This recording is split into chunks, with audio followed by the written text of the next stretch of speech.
Hello everyone, कैसे हैं आप सब लोग। मैं सुमिता और मेरे यूट्यूब चैनल पर आपका स्वागत है।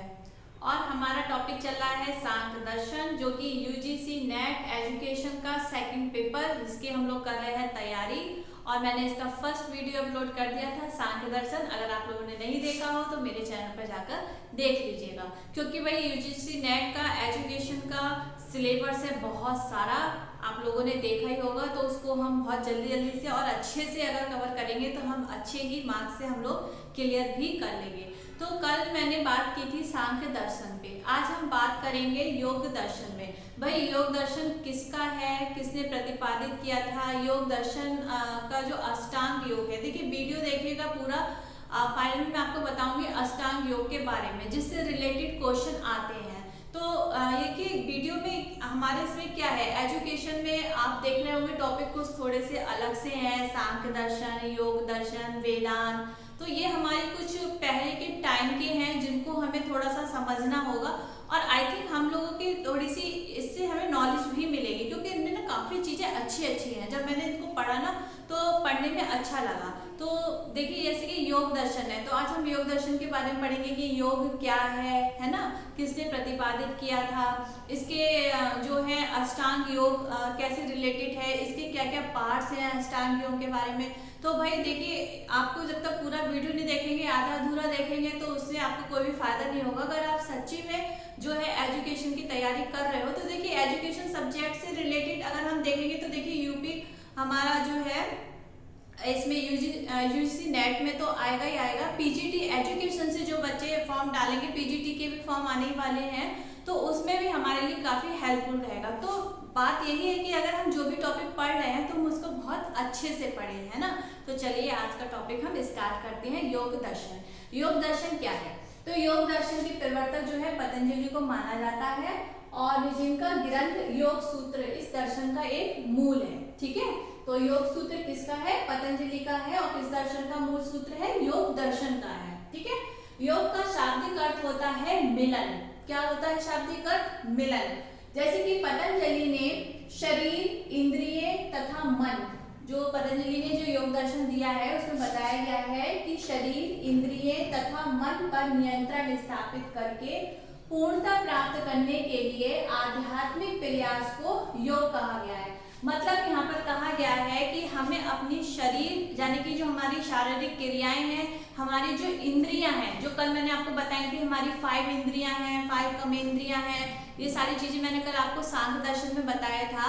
तो हमें अपने शरीर को कंट्रोल नहीं करना है और उनकी इंद्रियों पर और अपने मन पर नियंत्रण करने के बाद जो पूर्णता प्राप्त होती है उसी को योग कहा जाता है। तो देखिए, जब योग दर्शन क्या है, योग दर्शन एक तरीके से आध्यात्मिक रूप से है। हम अध्यात्म की बात कर रहे हैं। हम यहाँ पर क्या कह रहे हैं कि देखिए क्या कल हमने पढ़ा था कि प्रकृति को जो है सांख्य दर्शन में कल हमने बात की थी, प्रकृति क्या थी, प्रकृति जड़ थी, है ना। दूसरा मनुष्य, यानी कि हम पुरुष क्या थी, जीवात्मा थी। अब यहाँ पर जो योग दर्शन में बात हो रही है आध्यात्मिक, यानी कि प्रकृति और जीव आत्मा का मिलन। किससे मिलन, ईश्वर से मिलन, है ना। तो इसको क्या कहा जाएगा, योग कहा जाएगा। तो यहाँ पर आगे बात करते हैं, आगे है हमारा इस दर्शन में सांख्य द्वारा प्रतिपादित, जो कल मैंने आपको सांख्य के 25 तत्व पढ़ाए थे, उनको प्रतिपादित के साथ साथ ईश्वर के अस्तित्व को भी स्वीकार किया गया है। देखिए सांख्य में क्या था, सांख्य दर्शन में सिर्फ एक ही कमी थी, क्या थी, कि उसमें ईश्वर को जो है नहीं माना जाता था। लेकिन इसमें योग दर्शन में जो है 25 जो तत्व सांख्य दर्शन के थे, उसमें एक तत्व हम और बढ़ाएंगे, क्या, इसमें जो था ईश्वर को भी माना गया था। और देखिए सांख्य दर्शन का ही एक पार्ट होता है योग दर्शन, दोनों में ही घनिष्ठ संबंध होता है।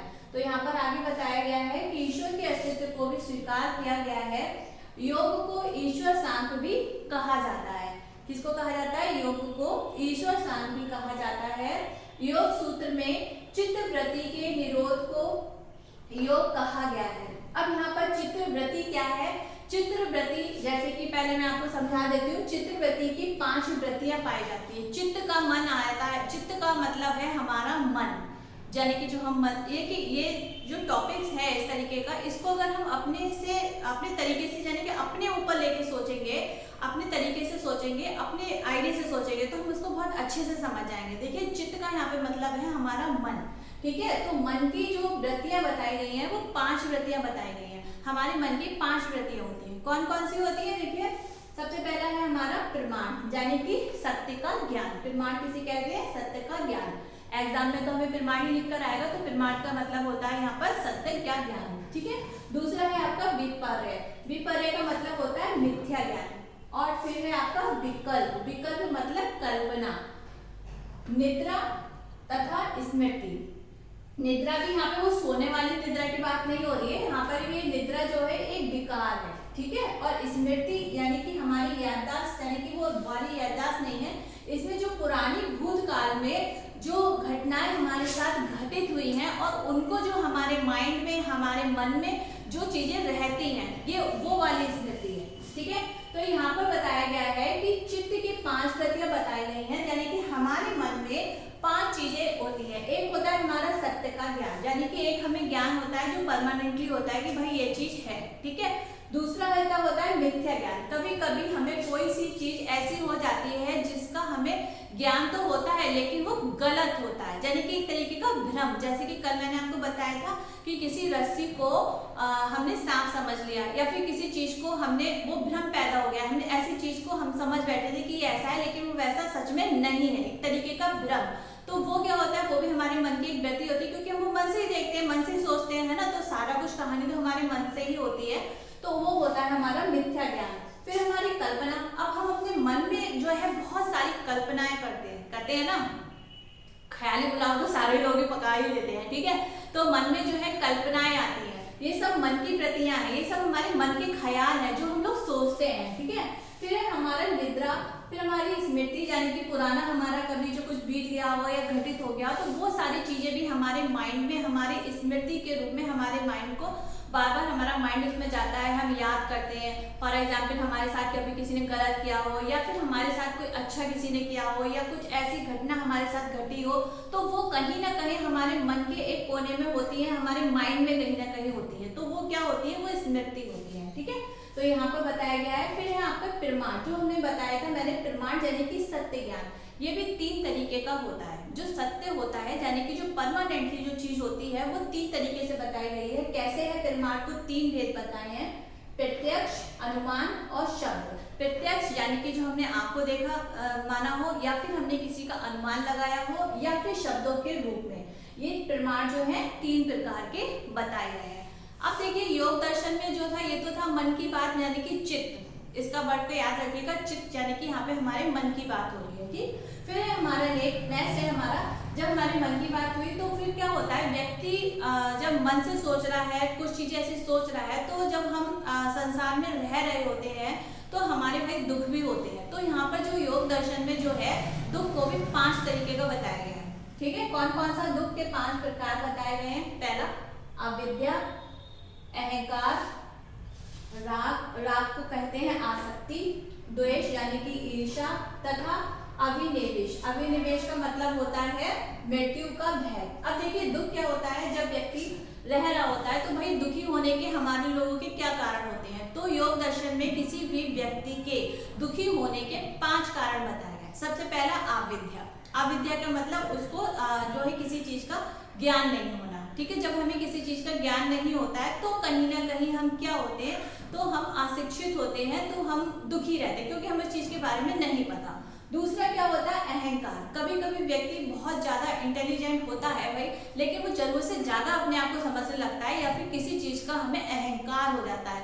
और जब हमें किसी चीज का बहुत ज्यादा अहंकार हो जाता है, तब हमें अपना सामने वाला कुछ भी, हम उसको नहीं समझते हैं। तो फिर क्या होता है? जब वो सामने वाला हमें उसको नहीं समझता, तो हमें हमारा ईगो हर्ट होता है, और जब ईगो हर्ट होगा हमारा, तो हम क्या होंगे? दुखी होंगे, है ना। तो ये भी हमारा दुख का एक कारण हुआ। नेक्स्ट हुआ हमारा आसक्ति। आसक्ति मतलब हमें किसी भी चीज की आसक्ति हो जाना, यानी कि किसी भी चीज की तरफ हम जो है आसक्त हो गए, मतलब कह सकते हैं आसक्त, तो मतलब इसका वर्ड मुझे समझ में याद नहीं आ रहा। किसी चीज की तरफ हम प्रभावित हो गए, है ना, बहुत ज्यादा, और अगर वो चीज हमें मिल नहीं रही है तो हम क्या होंगे? तब भी हम दुखी होंगे, है ना। फिर नेक्स्ट है हमारा ईर्ष्या। ईर्ष्या भी हमारा दुख का कारण होती है, क्योंकि भाई क्या होता है, कहीं ना कहीं हम दूसरों को देखकर ईर्ष्या होती है, मन में ईर्ष्या होती है, जलन की भावना होती है। तो भाई जो ईर्ष्या होती है, जो जलन की भावना होती है, वो भी एक दुख का ही कारण होता है, क्योंकि हम अंदर ही अंदर जल रहे होते हैं सामने वाले को देख देख कर। तो ये भी हमारे एक मन का एक तरीके से विकार होता है, यानी कि हमारे एक दुख का कारण होता है ना। नेक्स्ट है हमारा अभिनिवेश, और सबसे बड़ा दुख भाई क्या होता है, मरने का डर, यानी कि मृत्यु का डर। तो योग दर्शन में पतंजलि ने जो है 5 प्रकार के दुख बताए हैं। चित्त यानी कि मन के विकार जो बताए हैं वो भी 5 प्रकार के बताए हैं, ठीक है। अब इनके जो टॉपिक है उसको ये याद रखिएगा कि राग कहा जाता है आसक्ति को, और द्वेष यानी कि ईर्ष्या, और अभिनिवेश बोला जाता है मृत्यु का भय। ठीक, आगे है हमारा विवेक ज्ञान के उदय होने पर। अब जब ये पतंजलि ने बोला कि जब भाई मन के अंदर हमारी इतनी वृत्तियां हैं, दुख हो गए, अब इन सबको दुख को इन सबको खत्म करने का तरीका क्या है ना। तो वो बताया कि विवेक, जो हमारा विवेक ज्ञान है, यानी कि जो हमें असली में ज्ञान है, वो उदय होने पर पुरुष तथा प्रकृति। अब यहाँ पर पुरुष का मतलब लिया गया है जीवात्मा, ठीक है, यानी कि हम। प्रकृति यानी कि जिस समाज में हम रह रहे हैं, यानी कि प्रकृति मतलब जड़, ठीक। फिर इसके बीच विभेद स्थापित करता है तथा अंत में चित्त की वृत्तियों का निरोध होता है। जब जीवात्मा ईश्वर में, जब हम हमारा ज्ञान होता है, और जब हम, जैसे कि आगे मैं बताऊंगी आपको, जब हमारा प्रकृति और जीवात्मा और ईश्वर का जब मिलन होता है धीरे धीरे, तब क्या कहा जाता है, तब हमारी जो चित्त की जो वृत्तियां हैं, जो हमारे मन में जो अलग अलग भाव आ रहे हैं, वो सब खत्म हो जाते हैं। और फिर जब वो खत्म हो जाते हैं धीरे धीरे, तो उसमें क्या होता है, वृत्तियों का निरोध होता है। और योग का उद्देश्य क्या होता है, इसी अवस्था को प्राप्त करना, ठीक है। ये इसका योग का जो है उद्देश्य है। योग दर्शन, योग क्या है, योग जो है शरीर, मन तथा इंद्रियों को नियंत्रित रखने में उपदेश देता है। जो हम योग जो है, हमारा शरीर है, हमारा मन है, हमारी इंद्रियां हैं, उनको नियंत्रित करने में हमें उपदेश देता है। और इन पर विजय प्राप्त करने के लिए योग में 8 साधन बताए गए हैं। अब वह 8 साधन कौन से हैं, वह 8 साधन अष्टांग योग, वेरी इंपॉर्टेंट है ये अष्टांग योग। अब वह अष्टांग योग कौन कौन से हैं, इनके बारे में हम बात करते हैं। तो अष्टांग योग है आपका, सबसे पहले है आपका यम, ठीक है। यम क्या है, इसका मतलब है कि निर्वृत्ति से है, यम का मतलब निर्वृत्ति से है। इसके भी 5 अंक होते हैं, यम के भी, ये निर्वृत्ति से लिया गया है, और इसके 5 अंक होते हैं। कौन कौन से, देखिए, सबसे पहले अहिंसा, सत्य, असत्य, ब्रह्मचर्य तथा अपरिग्रह। अपरिग्रह का मतलब असंचय। यहाँ पर बताया गया है कि जब हम इसका पालन करते हैं, यानी कि हम हिंसा नहीं करें, और यानी कि हम सत्य बोलें, असत्य और ब्रह्मचर्य का पालन करें, और असंचय यानी कि जरूरत से ज्यादा किसी भी चीज का, संचय मतलब किसी भी चीज को इकट्ठा करना है ना, संचय मतलब इकट्ठा करना, असंचय मतलब इकट्ठा नहीं करना। तो हमें जरूरत से ज्यादा किसी भी चीज को इकट्ठा नहीं करना, यानी कि असंचय। ये 5 अंग जो बताए हैं, उनको अष्टांग योग के यम के अंतर्गत आता है। और ये जो 5 अंग हैं, वो जैन दर्शन के 5 महाव्रत भी है, जैन दर्शन के 5 महाव्रत भी है। अब क्वेश्चन में आ सकता है कि भाई जैन के 5 महाव्रत कौन कौन से हैं, तो वो आपका आएगा अहिंसा, सत्य, असत्य, ब्रह्मचर्य, अपरिग्रह, ठीक है। तो ये 5 आपको याद होने चाहिए, क्योंकि हो सकता है कि सीरियल से लगाने को भी आ जाए, या फिर इसे ये भी पूछा जाता है कि इनमें से कौन से 5 महाव्रत है, तो इससे घुमा के क्वेश्चन आ सकता है। तो ये जैन दर्शन के महाव्रत है। और अष्टांग योग का पहला पॉइंट है आपका। दूसरा है आपका नियम। नियम क्या है, इससे तात्पर्य है सदाचार के पालन से है। नियम से मतलब है आपका सदाचार का पालन। दूसरा, थर्ड है आपका आसन। ये शरीर की क्रिया है। आसन मतलब यानी कि हम जब योग साधना करते हैं, आसन करते हैं ना, आसन लगाते हैं, पद्मासन और ये ब्रजासन, ये जो आसन होते हैं ये उसके लिए है। ये शरीर की क्रिया है, यानी कि अपने शरीर को एक्टिव करने के लिए, अपने शरीर को सही रखने के लिए हम आसन का योग करते हैं। प्राणायाम, इससे तात्पर्य श्वास नियंत्रण से है। प्राणायाम क्या है, ये अष्टांग योग के मैं आपको 8 पॉइंट बता रही हूँ। प्राणायाम क्या है, सांस से रिलेटेड है कि जब हम प्राणायाम करते हैं तो हम अपनी सांस को लेते हैं और छोड़ते हैं। तो इससे क्या होता है, अंदर से इस क्रिया से जो है हमारे शुद्धि होती है।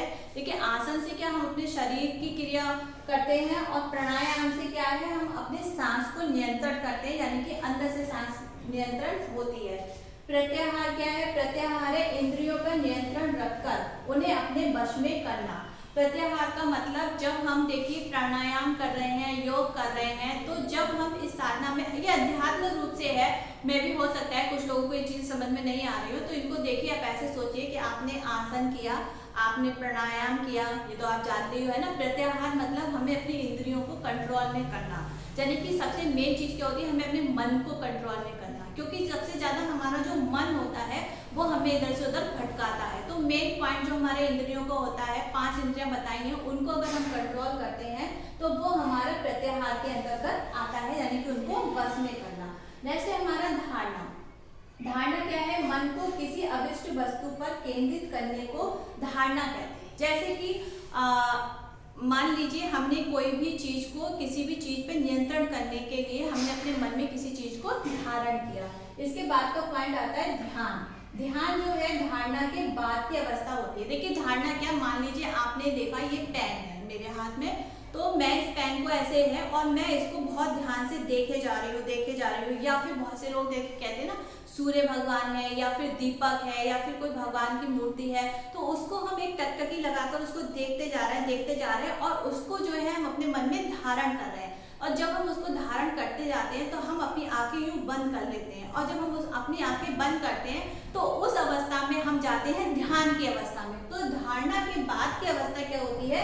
ध्यान की अवस्था होती है। तो धारणा के बाद की अवस्था ध्यान होती है। फिर जब हम ध्यान में चले जाते हैं, यानी कि आंखें बंद करके, एक तरीके से कहते हैं ना मेडिटेशन, जब हम मेडिटेशन कर रहे होते हैं, ध्यान की अवस्था में होते हैं, तो जब यहाँ पे बताया गया है कि जब जीवात्मा जब वे किसी चीज को धारण करती है ध्यान की अवस्था में, जब हम बहुत लंबे समय तक अपनी ध्यान की अवस्था में ध्यान को लगाए रहते, तो एक अवस्था आती है समाधि की अवस्था, जो कि अष्टांग योग का लास्ट पार्ट होती है समाधि। समाधि में क्या होता है, वहां पे योग दर्शन में पतंजलि ने बताया है कि यहाँ पर जो होती है जीवात्मा का ईश्वर से मिलन हो जाता है और वह उसे मुक्ति प्राप्त हो जाती है। ठीक है, तो ये आपका आया इसका अर्थ चित्त की एकाग्रता। जब हम समाधि में चले जाते हैं तब हमारा मन जो है एकाग्र हो जाता है, इधर भटकना बंद हो जाता है, और ये योगाभ्यास की अंतिम अवस्था होती है। ठीक है, तो ये थे आपके अष्टांग योग 8 जो कि पतंजलि जी ने दिए थे। अब योग दर्शन ने ईश्वर की सत्ता को स्वीकार किया है। पतंजलि का योग दर्शन आध्यात्मिक अनुशासन की एक महान पद्धति है। इसे चावाक के अलावा, अब यहाँ पे याद रखिएगा कि पतंजलि जो योग दर्शन का जो इसमें बताया गया है, इसमें चावाक के अलावा सभी भारतीय दर्शनों में स्थान दिया गया है, और ये हमें आत्मशुद्धि और आत्मनियंत्रण पर व्यवहारिक मार्ग बताता है। तो कुल मिलाकर योग दर्शन का यहाँ पर जो था टॉपिक अपना हो गया खत्म। सांख्य दर्शन, योग दर्शन हमारा टॉपिक आज खत्म हो गया। इससे रिलेटेड क्वेश्चन जो है उसकी पीडीएफ में आप लोगों को भेज दूंगी। अब आप लोगों को क्या करना है, मुझे कमेंट बॉक्स में बताना है कि मैंने कैसा समझाया और आप लोगों को कैसा लगा। और भाई मेरे चैनल को सब्सक्राइब कर देना, शेयर कर देना, लाइक कर देना, और कमेंट बॉक्स में जरूर बताना कि कैसा लगा। तब तक के लिए बाय बाय।